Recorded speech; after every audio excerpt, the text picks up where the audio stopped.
Assalamualaikum warahmatullahi wabarakatuh. Pada kali ini saya akan menjelaskan konsep dasar metabolisme sel. Pertama-tama perkenalkan, nama saya Muhammad Ringga Valenta Machandra dari 1244 presensi 23. Metabolisme adalah reaksi kimiawi yang terjadi di dalam sel seluruh organisme. Reaksi metabolisme membutuhkan bantuan enzim tertentu untuk mengubah suatu senyawa kimia. Reaksi metabolisme termasuk dalam reaksi biokimiawi yang terdiri dari reaktan dan produk. Reaktan adalah senyawa yang direaksikan, sedangkan produk adalah hasil dari reaksi. Berdasarkan kebutuhan energinya, reaksi metabolisme dapat dibagi menjadi dua: reaksi yang membutuhkan energi, katabolisme, dan reaksi yang menghasilkan energi, anabolisme. Katabolisme merupakan proses metabolisme yang mengubah senyawa yang lebih kompleks menjadi senyawa yang lebih sederhana. Reaksi katabolisme menghasilkan energi. Dapat dilihat di gambar katabolisme, molekul besar berubah menjadi energi dan molekul kecil. Dalam sel makhluk hidup, hasil akhir proses katabolisme adalah senyawa kimia berenergi tinggi dalam bentuk ATP.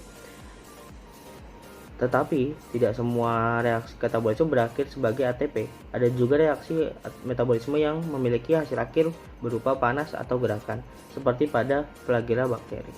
Selanjutnya ada proses katabolisme pada manusia. Yang pertama ada katabolisme karbohidrat.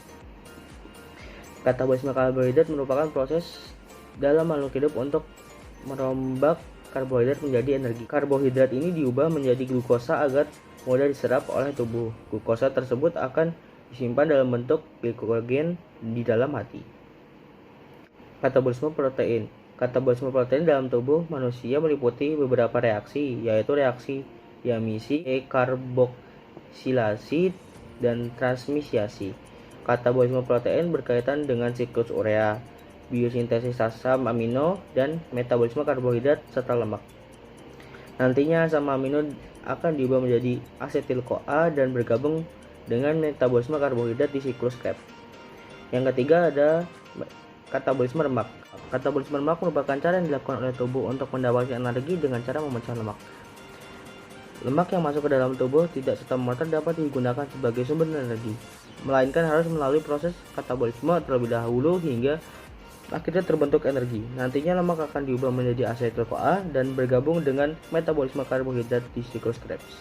Selanjutnya, anabolisme. Anabolisme merupakan proses metabolisme yang mengubah senyawa yang lebih sederhana menjadi senyawa yang lebih kompleks. Dapat dilihat di gambar anabolisme, energi dan molekul yang kecil diubah menjadi molekul besar. Kebalikan dari katabolisme tadi. Reaksi anabolisme membutuhkan energi agar dapat berjalan. Dalam sel, energi ini biasanya berupa ATP. Oleh karena itu, proses anabolisme ini menggunakan ATP yang tersimpan dalam sel. Proses anabolisme. Yang pertama ada anabolisme protein. Reaksi ini dilakukan oleh ribosom, sintesis protein termasuk ke dalam ekspresi gen. Yang kedua ada fotosintesis pada tumbuhan, mengubah senyawa-senyawa yang sangat sederhana seperti air dan karbon dioksida menjadi senyawa yang kompleks dan berenergi tinggi seperti glukosa.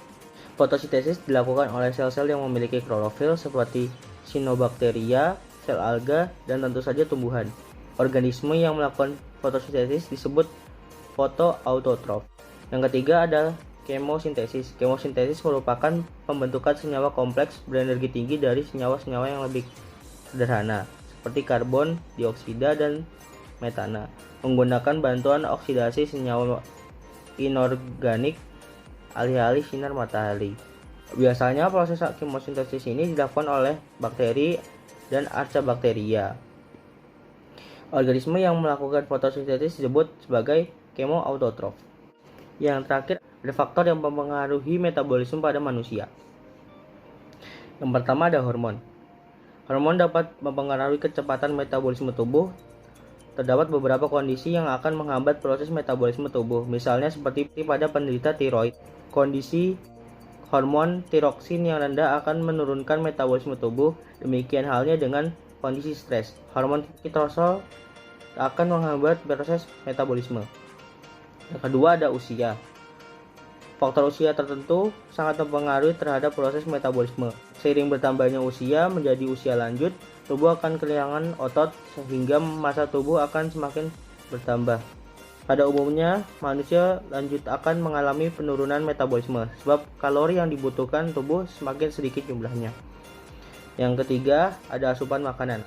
Asupan makanan yang dikonsumsi tertentu mempengaruhi lanjut metabolisme.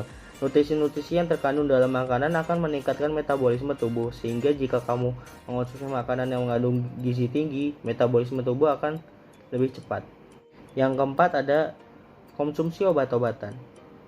Kondisi kesehatan sudah pasti sangat mempengaruhi proses dalam tubuh, termasuk juga metabolisme. Ketika tubuh mengonsumsi obat-obatan tertentu, maka akan memicu perlambatan proses metabolisme yang terjadi di dalam tubuh. Yang kelima, ada aktivitas tubuh. Aktivitas fisik yang dilakukan secara rutin dan teratur akan mempengaruhi proses metabolisme tubuh, sebab aktivitas tubuh yang meningkatkan massa otot dan memicu pembakaran lemak menjadi lebih cepat, sehingga hal itu dapat menaikkan laju proses metabolisme tubuh. Yang terakhir, ada jenis kelamin.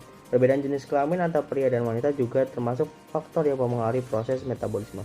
Banyak penelitian yang mengungkapkan bahwa proses metabolisme pada pria lebih cepat dibandingkan wanita. Sebab pada umumnya pria memiliki postur tubuh yang lebih besar dibandingkan wanita. Ya, saya rasa itu saja yang dapat saya sampaikan. Kurang lebihnya mohon maaf. Wassalamualaikum warahmatullahi wabarakatuh.